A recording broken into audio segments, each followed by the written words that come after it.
تبارک الذی بیدہ الملک، بابرکت ہے وہ ذات جس کے ہاتھ میں بادشاہت ہے۔ اللہ تبارک و تعالیٰ نے اس سورہ میں بہت ساری چیزیں بیان کی۔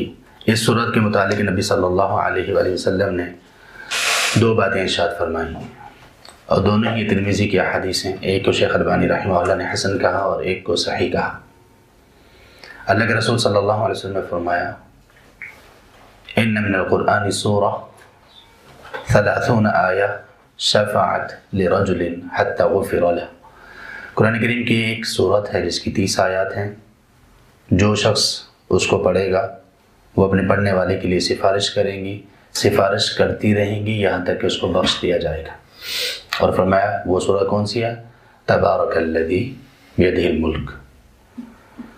دوسری حدیث میں آپ صلی اللہ علیہ وسلم نے ارشاد فرمایا، بلکہ جابر رضی اللہ عنہ آپ کے متعلق کہتے ہیں کان لا ینام حتی یقرأ الف لام میم تنزیل السجدہ وتبارک الذی بیدہ الملک۔ نبی صلی اللہ علیہ وسلم تب تک سویا نہیں کرتے تھے جب تک کہ آپ صلی اللہ علیہ وسلم سورہ الف لام میم السجدہ اس کی تلاوت اور سورہ ملک کی تلاوت نہیں کر لیتے تھے۔ تو ہمیں کوشش کرنی چاہیے کہ اس کو یاد کر لیا جائے اور اس کی تلاوت کی جائے۔ اس سورہ میں کن چیزوں کا بیان ہے؟ ایک تو اللہ تبارک و تعالیٰ کی نعمتوں کا، اللہ کی قدرت کا، اللہ کی تخلیق کا بیان ہے، اور اس میں کچھ یہ بھی بتایا گیا، مکی صورت ہے چونکہ، اور مکی صورتوں میں عام طور پر اس کے موضوعات اللہ تبارک و تعالیٰ کی ذات، نبی صلی اللہ علیہ وسلم کی رسالت اور قیامت ہوتا ہے۔ زیادہ تر یہ چیزیں بار بار بیان ہو رہی ہوتی ہیں۔ تو اللہ تعالیٰ نے اس میں اپنی قدرت کے دلائل دیے ہیں، اس کے بعد پھر یہ کہ ایک مومن کا انجام کیا ہوگا اور ایک غیر مومن کا انجام کیا ہوگا، اس کو بتایا گیا اس سورہ میں۔ اسی طرح اللہ تبارک و تعالیٰ نے شیطان سے بچنے کے طریقے اس سورہ میں بتائے ہیں، شیطان سے خبردار کیا ہے بلکہ اللہ تبارک و تعالیٰ نے اس سورہ میں کہ اس سے بچ کر رہو۔ اور اسی طرح اللہ تبارک و تعالیٰ نے اپنی رحمت کی مثالیں انسانوں کو دی ہیں، مثالوں سے سمجھایا کہ اللہ کی رحمت کتنی وسیع تر ہے۔ اور اسی طرح اللہ تبارک و تعالیٰ نے وہ لوگ جو شکر ادا نہیں کرتے ان کو ان کی ڈانٹ اور توبیخ میں بھی کچھ باتیں نازل کی ہیں اور ان کو اپنی نعمتوں کا یاد دلا کے ان کو احساس دلایا ہے۔ اس کی پہلی آیت میں اللہ تبارک و تعالیٰ نے بات یہاں سے شروع کی کہ وہ اللہ جس کی بات ہو رہی ہے، تبارک الذی بیدہ الملک، بابرکت ہے وہ ذات جس کے ہاتھ میں بادشاہت ہے۔ برکت کا معنی بہت زیادہ خیر اور بہت زیادہ بھلائی، جس میں مستقل مزاجی بھی ہو اور جس میں بڑھوتری اور چیزوں کے مستقل رہنے کا مفہوم پایا جاتا ہو۔ یعنی کیا مطلب؟ اللہ کے ہاتھ میں بادشاہت ہے۔ بادشاہت کا معنی یہ ہے کہ اللہ کے ہاتھ میں تمام اختیارات ہیں۔ اب اس اللہ نے اپنے ان اختیارات میں لوگوں کو برکت سے نوازا ہے، وہ بابرکت ذات ہے۔ اللہ تبارک و تعالیٰ کو تمام لوگوں پر اختیارات ہیں، تمام لوگوں پر اس کی بادشاہت ہے، تو وہ اپنی بادشاہت میں اپنی رعایا پر برکات نازل کرنے والی ذات ہے۔ ان کو پالتی پوستی بھی ہے، بڑا بھی کرتی ہے اور ان کو خیر بھی عطا کرتی ہے اور بہت زیادہ دیتی ہے۔ اس کے ہاتھ میں بادشاہت ہے۔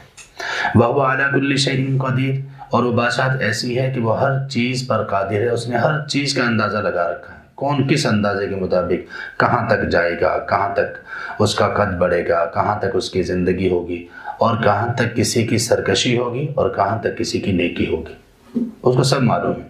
جب معلوم ہے تو پھر اس کو اس پر اختیار بھی ہے۔ ہر چیز پر اللہ تبارک و تعالیٰ قادر ہے، ہر چیز اللہ تبارک و تعالیٰ کے اختیار اور کنٹرول میں ہے۔ اللہ تبارک و تعالیٰ نے اس آیت میں اپنی ایک صفت کا ذکر کیا اور وہ صفت ہے ید۔ اللہ کی صفت ہے ید، اللہ کا ہاتھ ہے۔ اللہ تبارک و تعالیٰ کا ہاتھ ہے حقیقی طور پر، حقیقی ہاتھ ہے۔ وہ ہاتھ کیسا ہے، اس کی کیفیت ہمیں معلوم نہیں، نہ انسان اس کا ادراک کر سکتے ہیں۔ وہ ہاتھ مخلوقات میں سے کسی کے مشابہ نہیں، وہ ہاتھ ایسے ہے جیسے اس کی شان کے لائق ہے، اور اس پر ہمارا ایمان لانا واجب اور ضروری ہے۔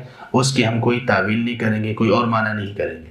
ید کا ایک معنی قدرت بھی ہوتی ہے، کیا جا سکتا ہے یہ معنی، لیکن اگر یہ معنی اس طرح سے کیا جائے کہ بندہ یہ کہے کہ جہاں پہ بھی اللہ تبارک و تعالیٰ کا لفظ ید استعمال ہوا ہے تو اس سے مراد اللہ کی قدرت ہے اور اصل حقیقی ہاتھ نہیں ہے بلکہ یہی معنی ہے، تو یہ وہ مسلک اور یہ وہ بات اور یہ وہ منہج ہے جو صحابہ اور تابعین، تبع تابعین اور سلف کے بالکل خلاف ہے۔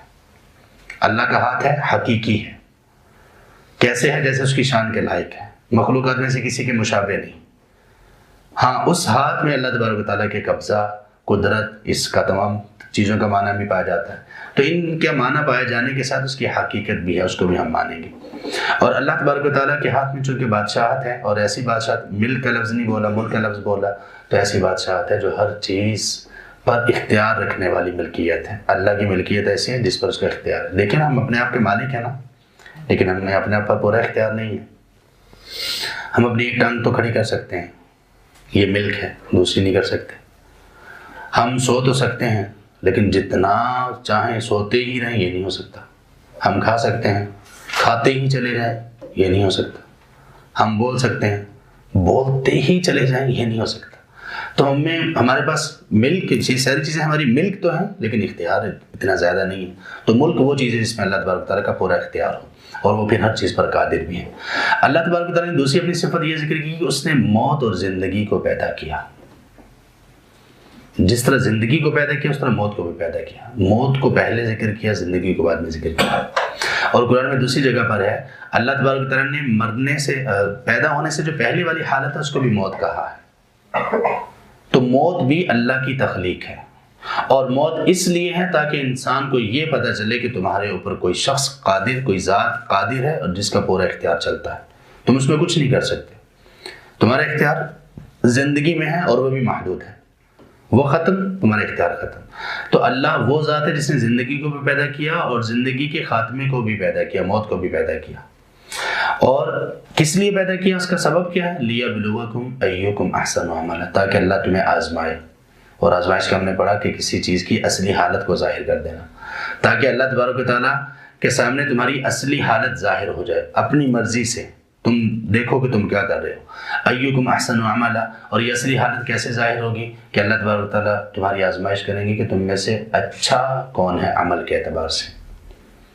تو یہ زندگی آزمائش ہے، اور آزمائش اس بات میں ہے کہ کون اچھے عمل کرتا ہے اور کون برے کرتا ہے۔ یہاں پہ اللہ تبارک و تعالیٰ نے یہ تو کہہ دیا کہ ایُّکُمْ أَحْسَنُ عَمَلًا، تم میں سے کون اچھے عمل کرتا ہے۔ آزمائش صرف اچھے عمل میں تو نہیں ہے، اچھے اعمال کون کرتا ہے یہ مقصد ہے، لیکن اللہ آزمائیں گے اس میں کہ کون اچھے اعمال کر رہا ہے اور کتنے کر رہا ہے، اور کون برے اعمال کر رہا ہے اور کتنے برے اعمال کر رہا ہے، اس میں آزمائش ہے۔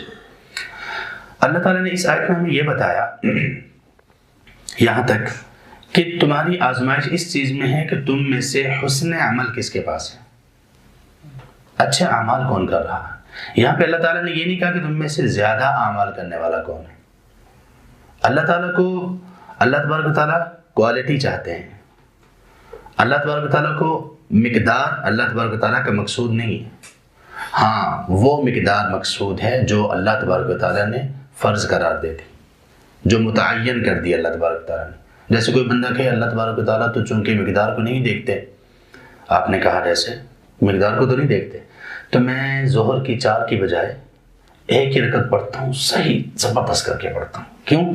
ایُّکُمْ أَحْسَنُ عَمَلًا، اللہ تعالیٰ کہتے ہیں کہ بھائی مقدار نہیں، یہ دیکھنا کون اچھا عمل کرتا ہے۔ بھائی اس میں اچھائی کیسے ہوگی؟ اللہ تعالیٰ کہہ رہے ہیں کہ 4 پڑھو، تم گھر میں 1 پڑھتا ہوں، کیسے اچھا ہو گیا؟ اچھا عمل کون سا ہوتا ہے؟ جو خالص ہو اور درست ہو۔ احسن عمل کیسے بنے گا؟ خالص ہو، درست ہو۔ خالص اور درست میں کیا فرق ہے بھلا؟ کچھ اعمال ایسے ہوتے ہیں درست ہوتے ہیں، خالص نہیں ہوتے۔ کچھ اعمال ایسے ہوتے ہیں خالص ہوتے ہیں، درست نہیں ہوتے۔ کیا مطلب ہے بھلا؟ نیت، خالص ہونا نیت سے، خالص کا تعلق کس سے ہے؟ نیت سے، کہ وہ کس کے لیے ہو؟ صرف اللہ کے لیے۔ اور درست ہونے کا تعلق نبی صلی اللہ علیہ وسلم کی سنت کے مطابق ہو۔ کوئی عمل اس کے بغیر احسن عمل نہیں ہو سکتا۔ اچھا، اب یہ تو منیمم ریکوائرمنٹ ہے کہ نبی صلی اللہ علیہ وسلم کی سنت کے مطابق اور خالص ہو۔ اب اس میں یہ حسن ہے۔ احسن کون ہوگا؟ جس کی نیت جتنی خالص ہوگی اور جتنا زیادہ وہ نبی صلی اللہ علیہ وسلم کی سنت کو فالو کرے گا، اتنا ہی زیادہ وہ اچھا عمل ہوگا۔ وَهُوَ الْعَزِيزُ الْغَفُورُ۔ اور اللہ تبارک و تعالیٰ نے اس آیت کا اختتام کیا اپنی 2 صفات کے ساتھ۔ یہ جو آیات کے آخر میں اللہ تبارک و تعالیٰ اپنی صفات ذکر کرتے ہیں نا، یہ بہت بڑے خزانے ہیں، کاش لوگوں کو ان کا علم ہو جائے۔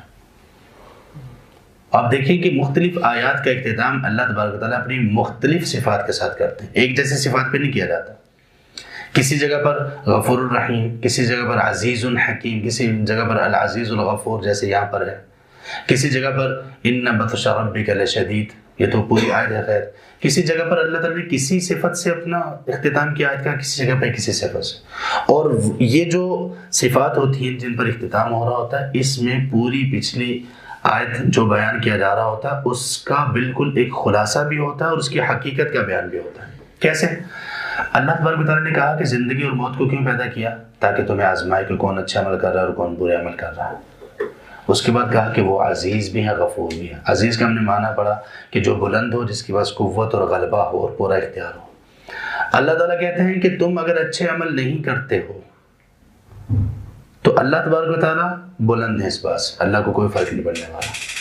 تم برے عمل کرتے ہو تو اللہ تبارک و تعالیٰ اس چیز پر غالب اور قدرت رکھتے ہیں کہ تمہیں اس سے روک دیں، فوراً تمہیں مار دیں.